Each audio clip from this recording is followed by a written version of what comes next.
now we are going to start last chapter, that is probability, chapter number 15 probability, है ना।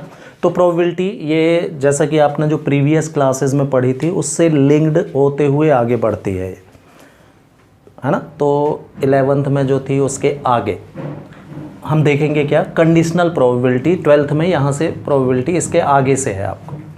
तो conditional probability क्या होती है कि किसी कंडीशन को रखते हुए, है ना, हमको किसी इवेंट की प्रोबेबिलिटी फाइंड करना। For example suppose A and B दो इवेंट हैं,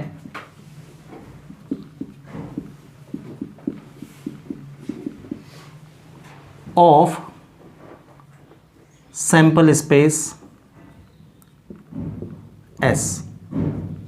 अब इवेंट का मतलब मैंने आपको बताया था, इवेंट मतलब सैंपल स्पेस का कोई सबसेट इवेंट कहलाता है। फॉर एग्जांपल आपने किसी डाई को थ्रो किया, तो डाई को थ्रो करने पर जो सैंपल स्पेस होता है 1 2 3 4 5 6 पॉसिबल रिजल्ट्स होते हैं इसके।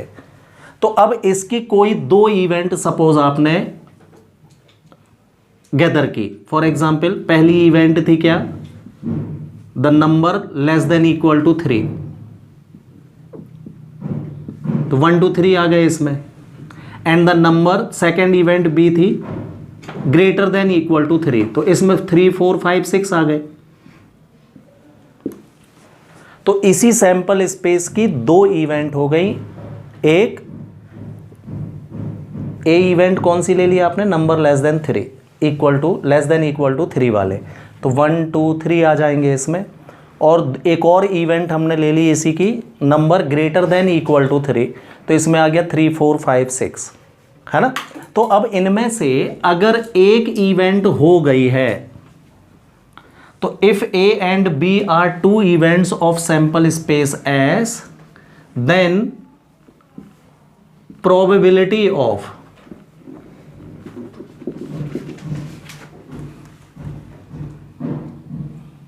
happening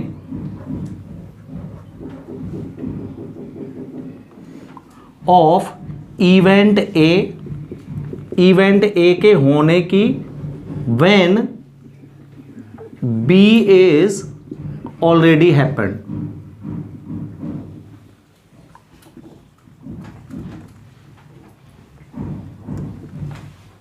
हाँ, इवेंट ए के होने की जबकि एक घटना बी पहले से हो चुकी है, तो इसको हम फिर कंडीशनल प्रोबेबिलिटी बोल देते हैं। तो आपको इसके क्वेश्चनों में इसी टाइप की वर्डिंग मिलेगी, इफ दिस हैपेंड, ये हो चुका है तो इसकी निकालो, है ना। तो इट इज डिनोटेड बाय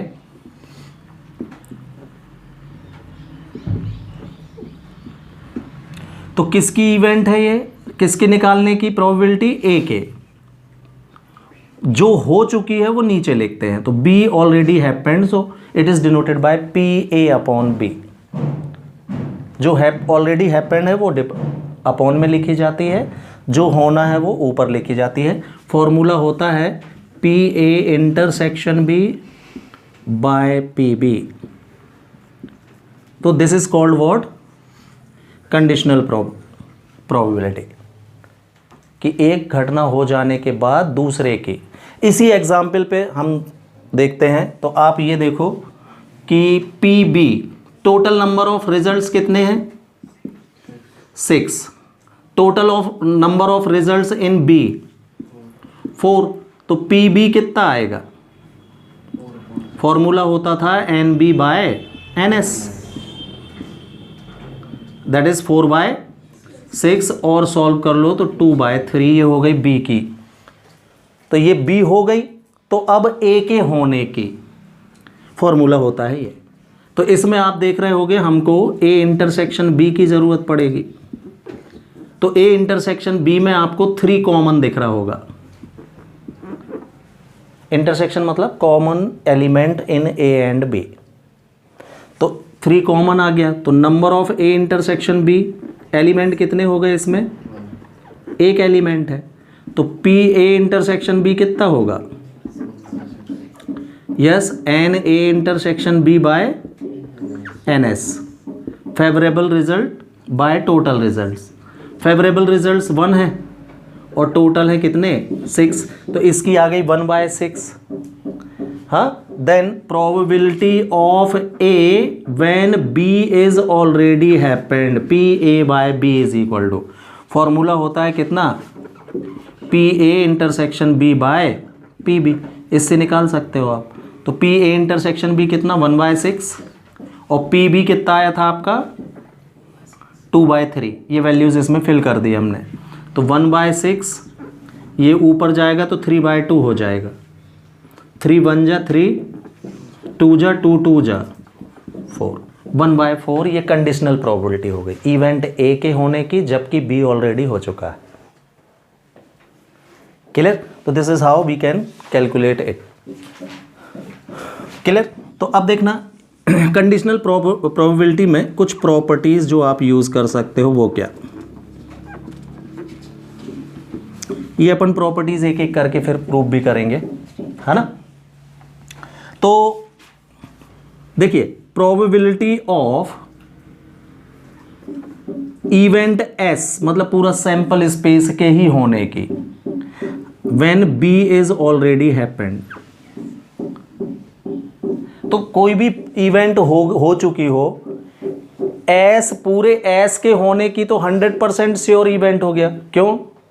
पहले कुछ भी आया हो पासे में, 3 से बड़े आए हों चाहे 3 से छोटे आए हों, एस आना मतलब कोई भी 6 अंक, तो जब भी आप फेंकोगे तो इन 6 में से एक तो गिरेगा ही गिरेगा, मतलब श्योर इवेंट है ये। तो पी एस अपॉन बी जो होता है ये 1 होता है, 100% श्योर इवेंट है। सिमिलरली बी हैपेंड है तो फिर से बी होने की भी 1 होती है, B already happened, then probability of happening B, जो हो गई है उसी की फिर से होने की, ये हमेशा 1 होती है। तो ये प्रॉपर्टी है एस अपॉन बी और बी बाय बी, ये कितना होता है 1। क्लियर? ये प्रॉपर्टी नंबर 1। सेकेंड प्रॉपर्टी आपने लास्ट ईयर पढ़ा होगा, है ना, पी ए यूनियन बी का फॉर्मूला, ये होता है P A plus P B minus P A intersection B, ये लास्ट ईयर हमने किया था। कंडीशनल प्रोबेबिलिटी भी इसको फॉलो करती है ना। तो प्रोबेबिलिटी ऑफ एंड इवेंट है, उसको एफ ले लेते हैं। चलो, एफ इज ऑलरेडी हैपेंड, तो ए और बी का यूनियन बराबर ए का when F is happened, B का when F is happened, minus P A intersection B when F is happened. मतलब ये वाला फॉर्मूला कंडीशनल प्रोबेबिलिटी में भी आप उपयोग कर सकते हो। हाँ, फिर एक प्रॉपर्टी आपने लास्ट ईयर हमने देखा था, हैपनिंग एंड नॉट हैपनिंग का सम 1 होता है। तो probability of A bar is equal to 1 minus P A लिखते थे आप, लिखते थे। तो ये कंडीशनल प्रोबेबिलिटी में इसको अब यूज़ कर सकते हो, ए के नहीं होने की जबकि बी बार बी हो चुकी है, इसको आप 1 minus P A by B, ये वाला फॉर्मूला भी कंडीशनल प्रोबेबिलिटी में यूज़ हो जाता है। क्लियर? तो कंडीशनल प्रोबेबिलिटी की ये 2-3 प्रॉपर्टी हैं जो ये फॉलो करता है। तो इन प्रॉपर्टीज़ को और फॉर्मूले नोट कर लो, फिर अपन इसको प्रूव कर लेते हैं। तो ये इसकी प्रॉपर्टीज़ होगी, है ना। इसमें आप जैसे आप प्रॉपर्टी नंबर 4 में एक चीज़ और ऐड कर सकते हो आप इसमें, कि हमने देखा था कि किसी भी इवेंट की प्रोबेबिलिटी पी ए ये ऑलवेज 1 से लेस और 0 से ग्रेटर, मतलब 0 और 1 के बीच में ही किसी भी इवेंट की प्रोबेबिलिटी हो सकती है। 0 किसकी? जो इम्पॉसिबल इवेंट्स होती है ना, जैसे डाई को आप फेंक रहे हो और बोलो 7 आ जा, तो उसमें 6 तक तो नंबर ही होते हैं, है ना। 7 कहाँ से आ जाएगा? तो ये इवेंट हो गई कैसी? इम्पॉसिबल। इसकी प्रोबेबिलिटी 0। और श्योर इवेंट, है ना, जैसे मैं डाई फेंकूँ और आपसे शर्त लगाऊं कि देखो भाई देखना 1 से 6 तक कुछ ना कुछ ज़रूर आएगा, तो कन्फर्म है मैं ही जीतूंगा, श्योर है 1 से 6 तक का ही कोई अंक आएगा हर बार। तो ऐसी इवेंट की प्रोबेबिलिटी 1 हो गई क्योंकि श्योर है ना। इसके अलावा जितनी भी प्रोबेबिलिटीज़ होती हैं उनकी वैल्यू 0 और 1 के बीच में लाई करती है। तो वैसे ही conditional probability of A when B is already happened, this also lies between 0 and 1। Clear? अब इसकी जो आपने प्रॉपर्टी नंबर 2 देखी, ये P A union B is equal to P A plus P B minus P A intersection B if F is already happened. हाँ, तो अगर A and B mutually exclusive event हैं, कंडीशन 2 में एक और second condition की B condition, ये A हो गई सपोज। हाँ, तो if A and B are mutually exclusive,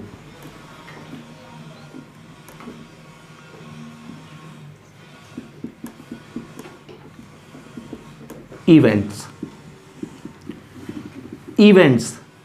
mutually exclusive word जो होता है ये इवेंट्स पर यूज़ किया जाता है ना। ऐसी दो इवेंट जिनमें कोई भी एलिमेंट कॉमन ना हो म्यूचुअली एक्सक्लूसिव इवेंट कहलाते हैं। फॉर एग्जाम्पल अगर मैं बोलूं आपसे कि एक इवेंट हो गई डाई के केस में ही इवन नंबर की, और दूसरी इवेंट हो गई बी ऑड नंबर की, तो अब आप देख सकते हो इन दोनों में एक भी एलिमेंट कॉमन नहीं है। मतलब number of A intersection B कितना मिलेगा आपको? 0, कोई एलिमेंट कॉमन ही ना मिले। तो ऐसी दो इवेंट जिनमें कोई भी एलिमेंट कॉमन नहीं होता म्यूचुअली एक्सक्लूसिव इवेंट कहलाती है।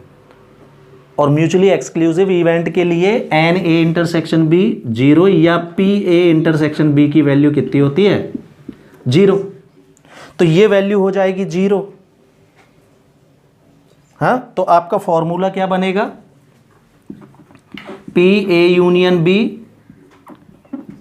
When F is happened is equal to P A by F plus P B by F.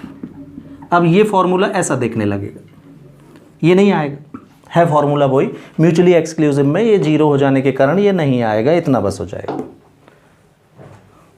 ठीक है, तो mutually exclusive event mutually exclusive event में होता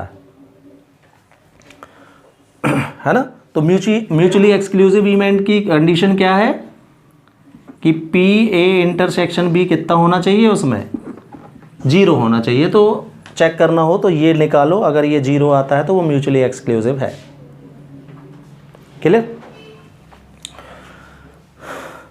तो ये प्रॉपर्टीज हो गई। अब देखना, जैसे इसी की बात करें हम, प्रॉपर्टी नंबर 4 को प्रूफ में देखना, तो ए बाय बी है ये। तो हमको ये बहुत अच्छे से पता है कि किन्हीं भी दो सेट का जो इंटरसेक्शन होता है वो हमेशा सबसेट होगा किसका? बी का और ए का भी। इंटरसेक्शन हमेशा सबसेट बी का या ए का सबसेट ही होगा। सबसेट समझते हो ना? हाँ, जैसे चलो इसी में आपने, इसमें मैंने अभी जो हमने इवेंट 2 ली थी उसमें लेस देन 3 लिया था तो 1 2 3 आ गया था, और ग्रेटर देन इक्वल 3 लिया था तो 3 4 5 आ गया था 6।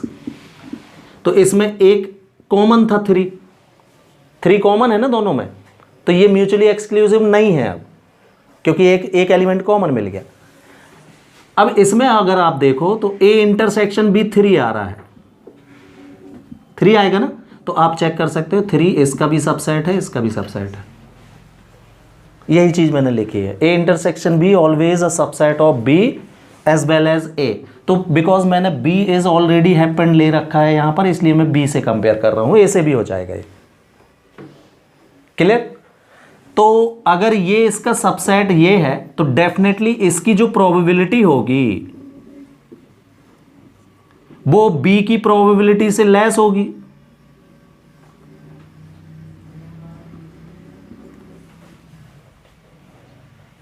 निकाल के देख लो, इसकी प्रोबेबिलिटी कितनी निकाल लें? 1/6। और बी की प्रोबेबिलिटी कितनी? 4/6 कौन लेस है? 1/6 छोटा हुआ ना। हाँ, तो सबसेट की प्रोबेबिलिटी हमेशा ग्रेटर सेट से हमेशा छोटी ही होती है या इक्वल हो सकती है। इक्वल कब हो सकती थी? मान लीजिए 3, इसमें भी 3 4 5 6 थे, इसमें भी 3 4 5 6 थे, तो कॉमन भी 3 4 5 6 सही आया। तो अब इस कंडीशन में बराबर भी आ सकती है, बराबर आ सकती है, नहीं तो छोटी ही होगी, ये मिलेगा। इसका साइड चेंज करना,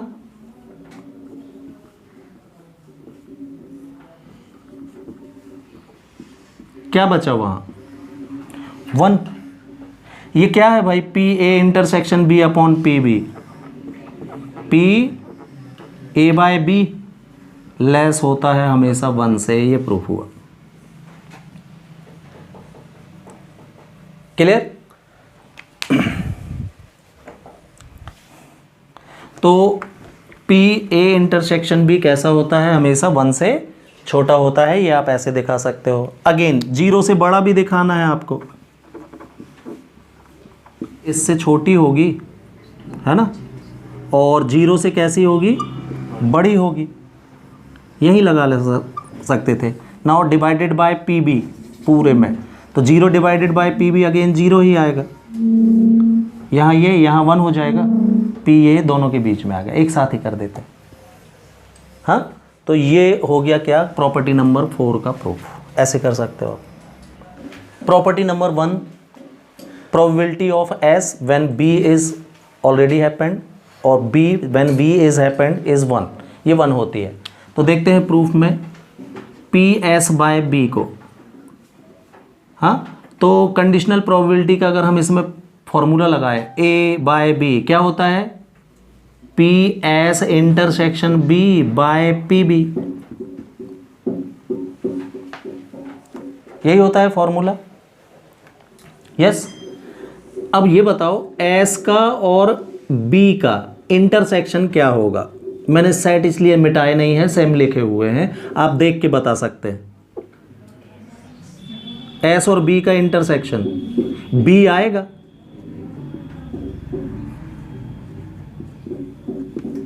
चेक कर लो, ये है बी और ये है एस। एस कहाँ गया? मिटा दिया है। 1 2 3 4 5 6, ये था एस आपका। तो इसका और इसका इंटरसेक्शन रिजल्ट बी। हमेशा इंटरसेक्शन का रिजल्ट हमेशा छोटा सेट होता है, बड़ा नहीं, है ना। तो ये पी बी ही होगा। तो पी बी से पी बी कैंसिल, कितना? तो पी एस अपॉन बी की वैल्यू 1 होती है, ये प्रूफ हो गया। ठीक। अगेन दूसरा वाला देखना, इसको इक्वेशन 1 दे दिया हमने। पी बी बाय बी निकालते हैं, तो सेम फॉर्मूले से ये क्या हो जाएगा? P B intersection B by P B. A by B का formula P A intersection B upon P B. हाँ, B intersection B, B itself, again P B. तो फिर से कितना कैंसिल हो गया? तो by equation first and second P S upon B and P B upon B दोनों 1 होते हैं। प्रूफ हो गया। क्लियर है? इसको नोट कर लीजिए। देखते हैं प्रॉपर्टी नंबर सेकेंड जो थी, that is suppose A and B are 2 events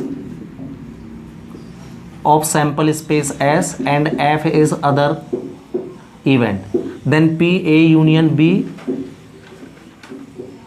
when f is already happened is equal to कितना होता है?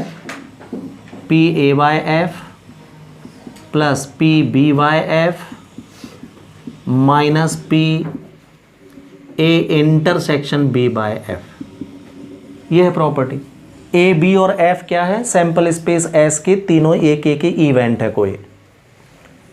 तो प्रूफ में एक बार लिख दो, ज़्यादा है। Let a and b are 2 events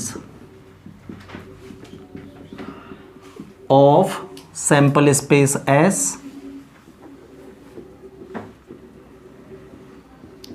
and F is other event of S। S की ही कोई दूसरी इवेंट है।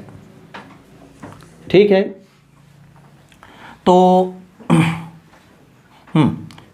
LHS है आपका PA union B by F, ये लेके चल रहे हैं अपन LHS। हाँ, तो कंडीशनल प्रोबेबिलिटी के नियम से इस पूरे को आप सिंगल एलिमेंट पढ़ लें। सपोज A लिखा है ये, तो PA बाय F का फॉर्मूला क्या लगता है? यस, PA, चलो इसको ऐसा लिख देता हूं, PA intersection F upon PF, ये लगता फॉर्मूला कंडीशनल प्रोबेबिलिटी का। इसको सिंगल पढ़ लें तो कंफ्यूजन नहीं होगा। PA बाय F बराबर होता है PA intersection F upon PF। A की जगह क्या लिखना है आपको? A यूनियन B, तो वो लिखा हुआ है। कोई डाउट है? डिस्ट्रीब्यूशन लॉ लगाओ सेट का, बनता है ना? हाँ, ये है ब्रैकेट, तो A intersection F union B intersection F,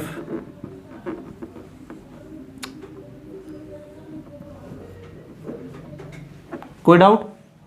distribution लो, इधर से इंटरसेक्शन है ना, तो यहां ब्रैकेट है, तो कैसा लगेगा? इसका इंटरसेक्शन A से यूनियन बीच में लगा रहेगा, इसका इंटरसेक्शन B से, ही हो गया। हाँ, चलो इसको ऐसे पढ़ो भाई। सपोज ये X लिखा है और ये यूनियन और ये Y लिखा है। X यूनियन Y का फॉर्मूला लगा दे, यहां अपॉन PF लिखा रहने दो, लगाइए। तो PA मतलब A intersection F plus PB मतलब PB intersection F minus PA intersection B।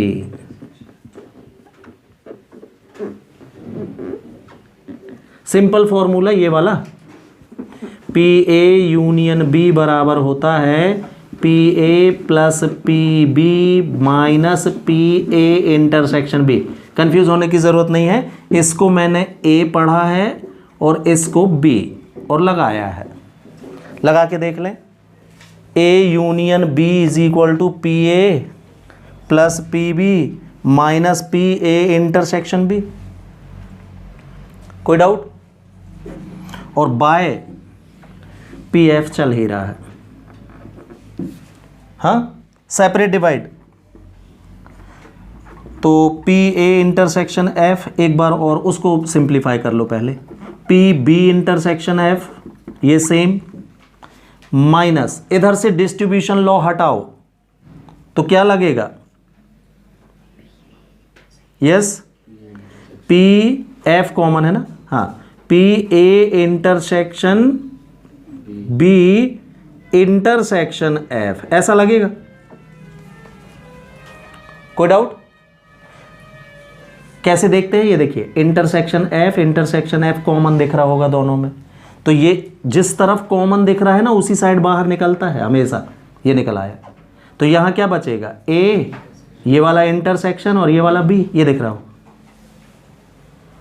ऐसे देखना चाहिए डिस्ट्रीब्यूशन लॉ हटाते समय। क्लियर? और PF का सेपरेट डिवाइड भी भाई, तो by PF by PF by PF, ये किसकी डेफिनेशन है?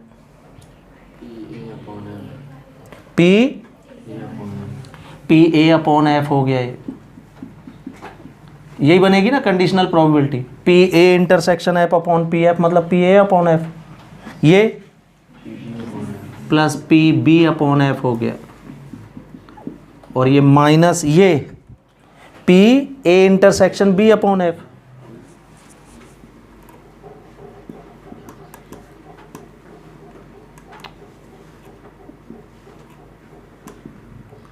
तो ये प्रूफ हो गया भाई, is equal to RHS। Clear? कोई डाउट हो तो अभी बता दे। क्लियर है? अब अगर A और B म्यूचुअली एक्सक्लूसिव है तो सेकंड भी आ सकता है, तो यहीं से आगे बढ़ा देना। तो ये दोनों बराबर आ चुके हैं, हम बोलेंगे क्या? If A and B are mutually exclusive events, then what, P A intersection B की वैल्यू कितनी हो जाएगी 0। तो ये वैल्यू इसमें वापस कर दोगे तो क्या आ जाएगा, P A by F plus P B by F, ये इज इक्वल टू, तो अगर म्यूचुअली एक्सक्लूसिव सेकंड आए तो इतना पार्ट बढ़ा देना, फिर RHS लिखना। क्लियर। तो नेक्स्ट प्रॉपर्टी नंबर 3 क्या थी, P A bar, A bar complementary set कहलाता है। एग्जाम्पल देख लो, एस मतलब हो गया तुम्हारा 1 2, नॉट भी बोल देते हो आप ए नॉट को। तो मान लीजिए इवेंट ए थी आपकी क्या 1 2 3 आने की प्रोबेबिलिटी थी, तो ए नॉट क्या कहलाएगा, 1 2 3 को छोड़ के बाकी 4 5 6 में आएगा। ये मतलब होता है ए नॉट का या ए बार का, है ना। अच्छा, इसमें एक चीज़ और देखने वाली है कि अगर आप ए का और ए बार का यूनियन निकाल दें तो वापस एस मिल जाएगा। चेक कर लो, दोनों यूनियन समझते हो ना, दोनों को ज्वाइन टुगेदर, तो 1 2 3 4 5 6 वापस यहीं आ जाएगा। तो देखना, हमने अभी प्रॉपर्टी नंबर 1 में प्रूफ किया कि पी एस बाय बी जो होता है ये 1 होता है। वी नो दैट ना, बाय प्रॉपर्टी नंबर 1 अभी की जो हमने। तो इसको देखो, तो ये पी एस अपॉन बी, तो क्या मैं एस को ए यूनियन ए बार लिख सकता हूं क्या?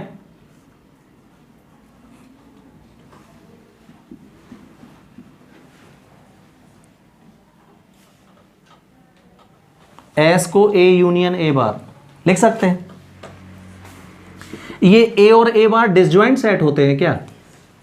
मतलब अगर आप वैसे देखो, कोई भी एलिमेंट कॉमन मिलेगा ही नहीं इसमें, ए और ए बार में, का मतलब ये म्यूचुअली एक्सक्लूसिव है दोनों। म्यूचुअली एक्सक्लूसिव किसको बोलते हो? तो ये बताओ, ए यूनियन बी ए बार को आप क्या लिख सकते हो? हाँ, P A plus P A bar लिख सकते हो।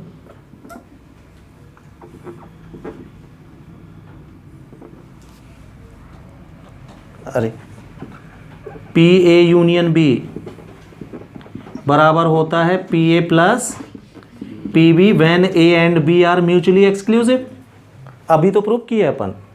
तो ए यूनियन ए बार को हम P A plus P A bar लिख सकते हैं ना, क्योंकि ए और ए बार कैसी हैं?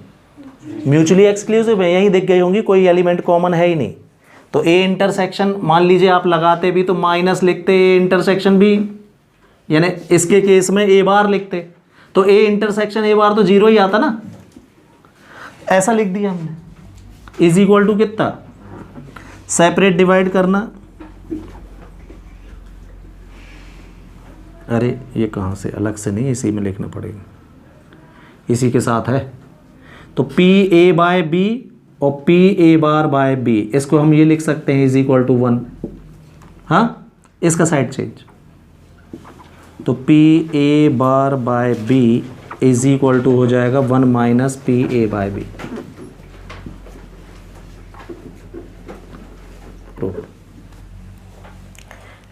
ये हो गई ये प्रॉपर्टी भाई।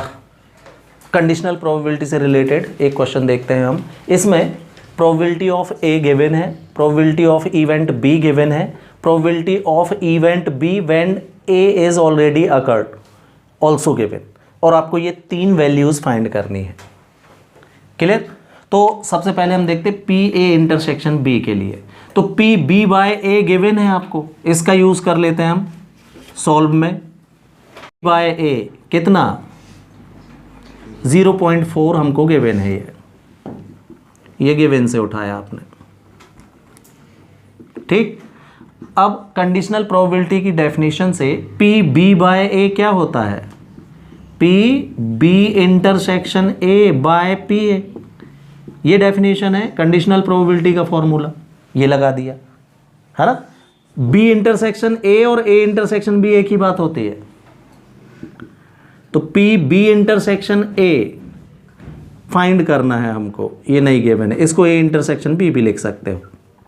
पी ए की वैल्यू है आपके पास कितनी, ये रख दिया upper is equal to 0 point, इसका साइड चेंज, तो P A intersection B is equal to हो जाएगा 0.4 इंटू 0.8, कितना 8 4 जा 32, डेसिमल आफ्टर 2 डिजिट लगेगा 0.32, ये आंसर हो गया आपका फर्स्ट वाला। सेकेंड देखें क्या फाइंड करना है अपन को, P A when B is happened, ये फाइंड करना है। तो प्रोबेबिलिटी के फॉर्मूले से क्या हो, P A intersection B by P B कहलाएगा ये, तो ए इंटरसेक्शन बी आपका आ चुका है, अब कितना 0.32, ये यूज कर सकते हो, बाय पी बी गिवन है 0.5 है ना। तो डेसिमल अगर आप हटाओगे तो 1 डिजिट ही हटेगा इसमें, तो इधर ये 3.2 ऐसा हो गया, सपोज 3.2/5, ये लिख सकते हो आप इसको। समझ गए कैसे डिवाइड में सेम नंबर प्लेसेस पर डेसिमल रिड्यूस कर सकते हैं आप। 0 पॉइंट कितना 5, 6 जा 30 बचा 2, 20 हो गया, 4 जा 0.64, ये आपका आ गया पी ए बाय बी, ये सेकेंड आंसर हो गया। नाउ थर्ड में आपको फाइंड करना है क्या, पी ए यूनियन बी, तो ये तो पुराना फॉर्मूला लग जाएगा इसमें, क्या P A plus P B minus P A intersection B, P A 0.8 P B 0.5 minus P A intersection B 3.2, add होके ये कितना आएगा 1.3 माइनस 0 पॉइंट, सब ट्रैक करो 0 लगा के यहाँ, तो 0 मतलब 10 माइनस 2, 8 यहाँ 2 बचा, 12 हो गया, 12 माइनस 3 9, 0.98, ये आपका थर्ड आंसर हो गया। क्लियर। अच्छा आपको ये ध्यान है कि पी ए इंटरसेक्शन बी को हम पी ए इंटू बी भी लिखते थे, इंटरसेक्शन का मतलब इंटू होता है और यूनियन का मतलब प्लस होता है, क्यों सेट में है ना, इंटरसेक्शन इंटू, और हिंदी अंग्रेजी वर्ड में इसी को क्या पढ़ते थे आप, एंड, एंड मतलब दोनों, ए एंड बी बोथ, दोनों के होने की कहलाती है ये, है ना। तो ये इसके ऑप्शनल वर्ड हैं जो इसकी जगह यूज़ होते हैं, तो कभी इंटरसेक्शन की जगह इनटू देखे तो उसका मतलब भी इंटरसेक्शन ही होता है ए इंटू बी का, ठीक है।